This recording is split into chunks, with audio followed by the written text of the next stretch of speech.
Hi everyone, so today we are making a pumpkin bread with some pumpkin seeds and some pumpkin puree.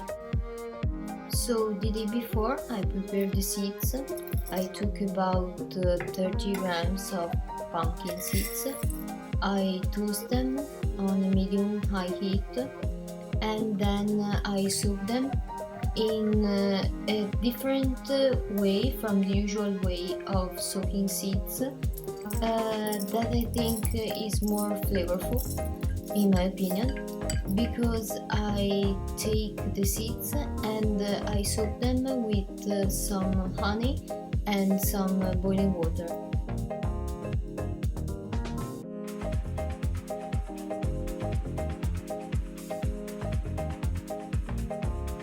So after mixing them, I cover them with some plastic film and put them in the fridge until the next day, where I added them into the actual dough.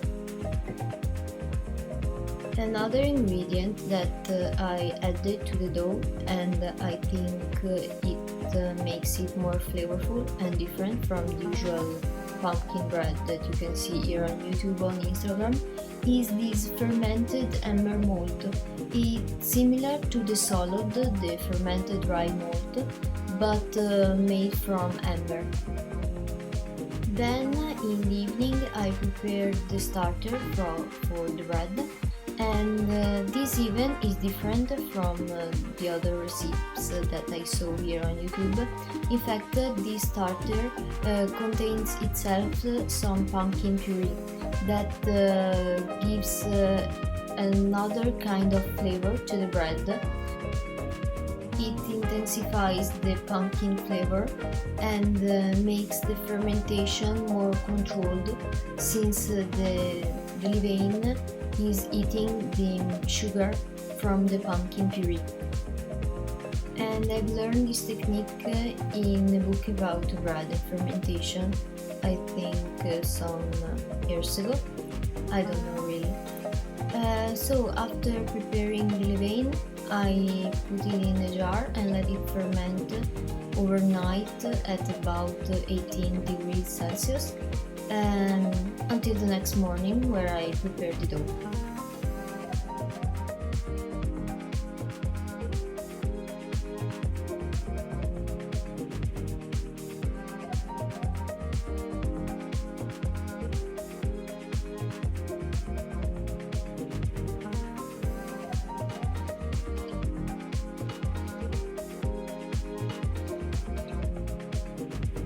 So the next morning I prepared the dough.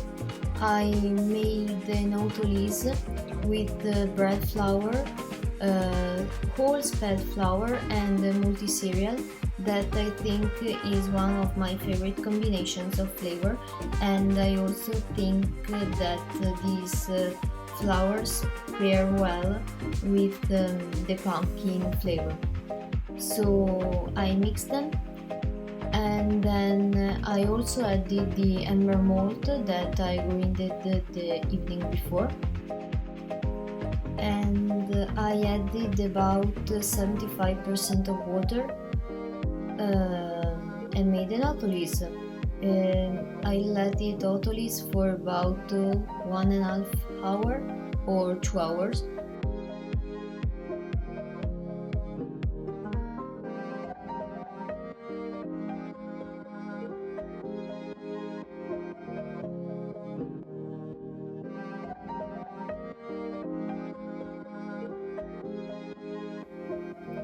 So then I took my levain, weighed about 120 grams of it, and as you can see it was doubled in size. And then I mixed it in the actual dough. It took me about 4 to 5 minutes, and after that I let the dough rest for about 30 minutes. As you can see, the dough started changing colors and became this beautiful light orange that I loved, even though I don't really like orange. So after 30 minutes, as you can see, the gluten was well structured, and I added the salt, about 2% of salt, and another bit of water to mix better the salt, and also because I saw that the dough needed some more water. But if you feel that your dough is already very wet, you can skip it. It's really important to fill the dough and not really following strictly the recipe, because they may are not right for your type of flour or your type of climate. So it's really important to read the dough. Okay, now after mixing the salt, I let the dough rest another 30 minutes, and I gave it the first folds. I like to give it some light bench fold as a first fold in order to see how is structured the gluten. And then I usually put the dough in a glass container and let it rest another 30 minutes. In this case, if you live in a very hot climate, not as me, you can skip this passage or make it shorter. Now it's time for one of my favorite part when I make bread, it's the lamination. So I extend the dough as larger as possible without tearing it. In this case, I use the lamination not only to give more structure to the dough, but also to add the pumpkin seeds and also some pumpkin puree that I had in the fridge, so why don't use it?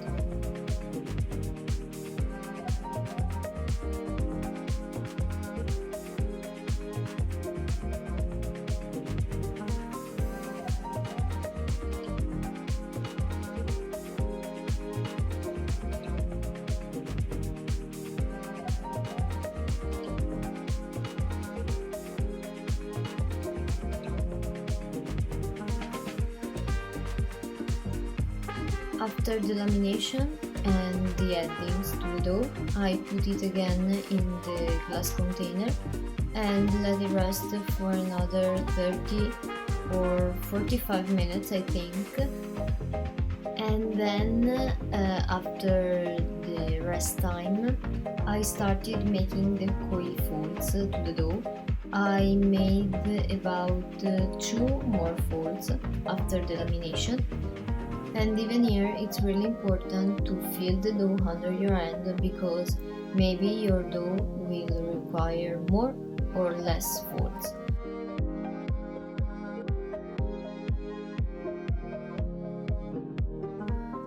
This is the dough after the bulk fermentation. It took me about another 2 to 3 hours, and here we are shaping it. I really like shaping it really simple.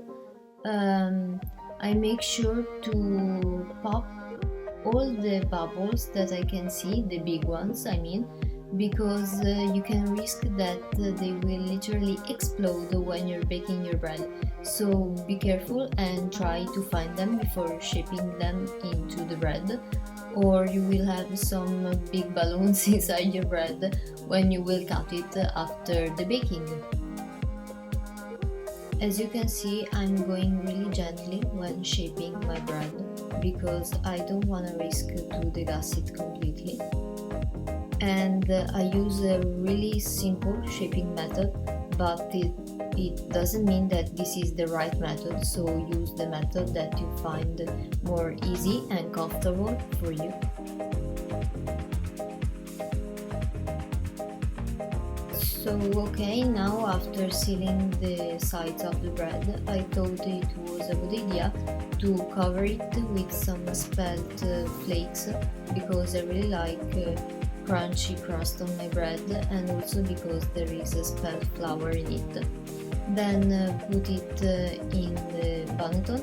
I'm using a really simple basket, and cover it with some plastic, and put it in the fridge overnight.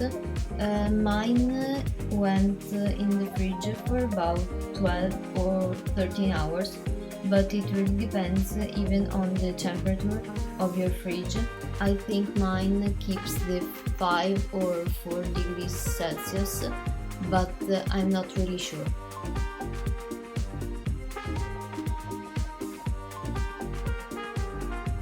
Okay, so the morning after, I took it out of the fridge and it's baking time. I put some flour, turned it, scored it.